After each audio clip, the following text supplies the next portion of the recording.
បាទទី7គេថាក្នុងត្រីកោណមួយគឺមានមួយដែលមានរង្វាស់គឺស្មើនឹង29ដឺក្រេមួយទៀតគឺមានរង្វាស់ស្មើនឹង57ដឺក្រេកណនី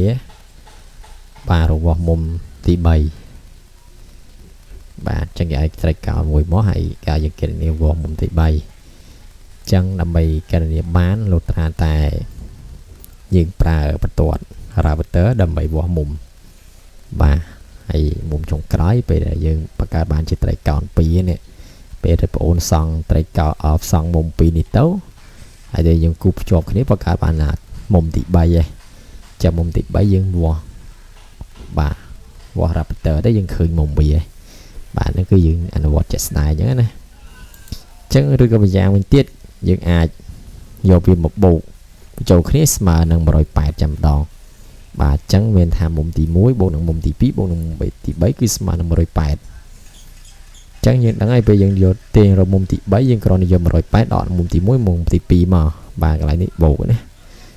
បាទសាដកយើងបោះមកនេះបានបូក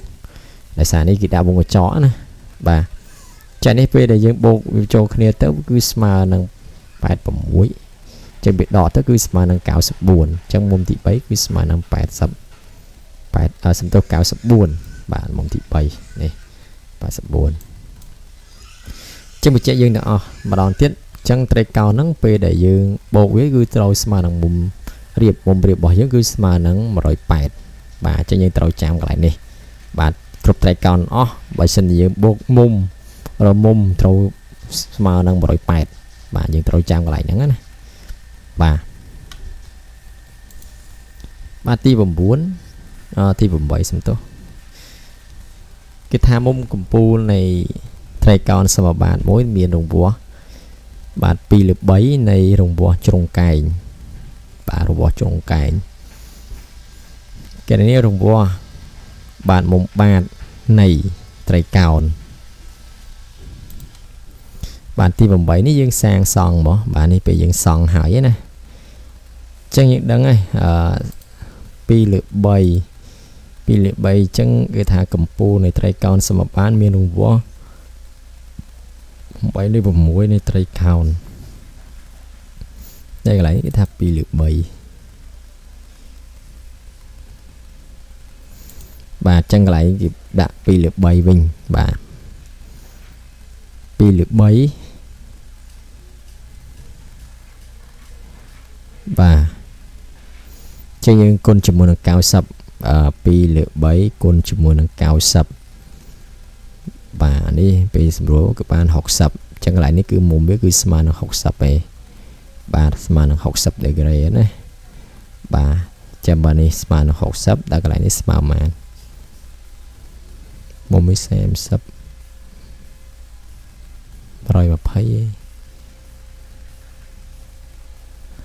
2/3ហេតុអីมันវាបានមានរង្វាស់ដោយជ្រុងមានសបានមានរង្វាស់8/6នេះចិត្តកោណកែងឬក៏ប្រធានលំហាត់គេឲ្យមកខុសអានេះ2/3បាទចាំបើសិននេះគេឲ្យមកបែបហ្នឹងយើងគ្រាន់តែយកវា2/3គុណជាមួយនឹង60នេះយើងរកឃើញរង្វាស់ជ្រុងវាហើយបាទជ្រុងសមបាតវាណាបាទ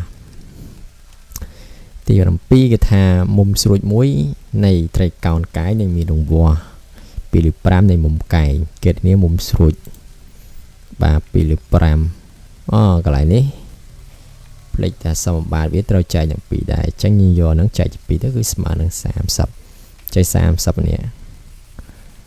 បាទ2/3នេះយើងយកវាមកគុណមកបាទចឹងនេះមុំស្រួចទី1យើងយក2/3ដកគុណទៅវាស្មើនឹង36ហើយកន្លែងហ្នឹងទៅពេលមុំស្រួចទី2វាស្មើប៉ុន្មានបាទវាស្មើនឹង180ហើយយើងត្រូវដកនឹង90បូកនេះហេតុអីវាត្រូវដកហ្នឹងដោយសារតែកន្លែងហ្នឹងមុំស្រួចវាបង្កើតបានជាកន្លែងហ្នឹងវាមានមុំកែងណែណា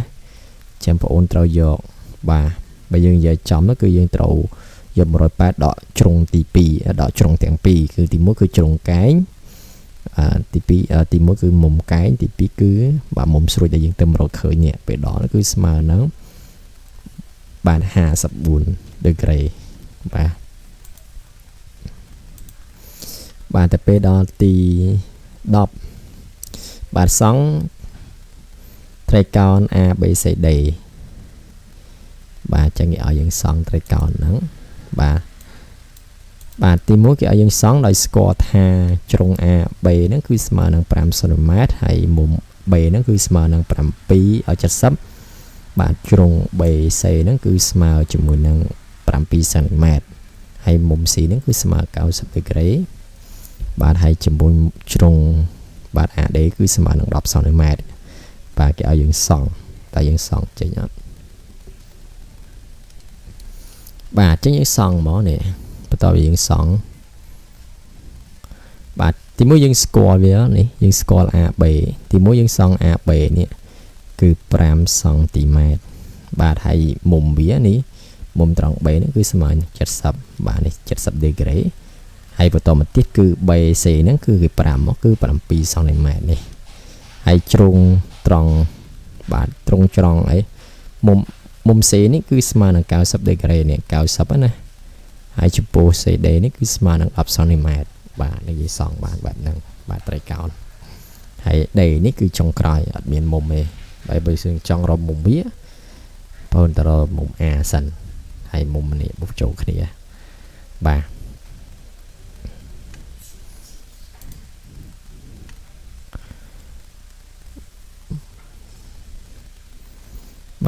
ទី11គេថាបាទសង់ត្រីកោណ ABCD បើស្គាល់ AB ស្មើនឹង5 cm AD គឺស្មើនឹង7 cm បាទអញ្ចឹងយើងកនសង់វានេះគឺឲ្យយើងសង់ចតុកោណ ABC អញ្ចឹងនេះគឺចតុកោណកែងបាទជ្រុង AB នេះគឺនេះគឺផ្នែកតឹងបាទទៅពេល AD នេះគឺជាបណ្ដោយបាទអញ្ចឹងនេះនេះ7ឲ្យសំទោស5 cm អានេះគឺ7 cm បាទចេញសង់បែបហ្នឹងគឺបានហើយ12គេថាសង់ត្រីកោណ ABC បើដឹងថាបាទទី1គឺ AB យើងគឺ60បាទ64 mm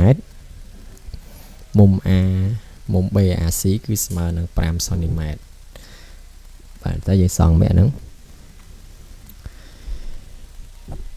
ទី1គឺយើងត្រូវគូបាទអង្កត់ AB បាទ AB ហ្នឹងគឺ64 cm មកយើងយកបន្ទាត់មកយើងគូវាត្រង់មួយមកបន្ទាប់មកយើងបង្កើតមុំ A គឺស្មើនឹង50 degree បាទតែយើងបង្កើតហើយយើងអាចភ្ជាប់វាបានដែរបាទឧទាហរណ៍ថាឥឡូវយើងមានបន្ទាត់ AB យើងប៉ុណ្ណេះបាទនេះយើងតាំង A អញ្ចឹងទៅ B ហើយស្រាប់តែយើងគូនេះគឺបន្ទាត់ដែលមានអង្កត់វាគឺស្មើនឹង64 cm អញ្ចឹងណាចាំបន្ទាប់មកយើងសង់មុំវាគឺមុំ A នេះគឺស្មើនឹង50ប្រទេសដល់50យើងសង់មកនេះមកបាទឧទាហរណ៍50 degree ហើយបន្ទាប់យើងភ្ជាប់ទៅអានេះ C បាទ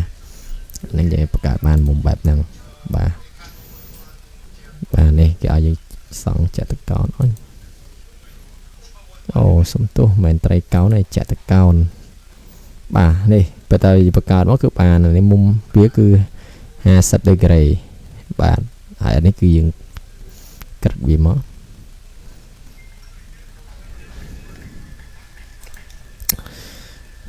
ទៅពេលទី13គេឲ្យយើងសង់ការ៉េ ABCD ដោយស្គាល់ជ្រុងវា AB ហ្នឹងគឺស្មើនឹងបាទ 3.5 cm ចឹងយើងស្គាល់ណាសង់ការ៉េគឺជ្រុងវាទាំង4ស្មើគ្នាយើងស្គាល់ថាជ្រុង A ស្មើនឹង 3.14 ចឹងជ្រុងដតេទៀតគឺស្មើនឹង 3.14 ដែរបាទចឹងបងអូនសង់វាមកសង់វាជារាងការ៉េមក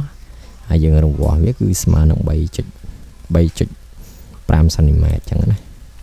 បាទនេះបន្ទាប់ពីយើងសង់មកនេះឃើញឃើញ 3.5 cm បាទហើយជ្រុងវាគឺរាងការ៉េបែបហ្នឹងបាទ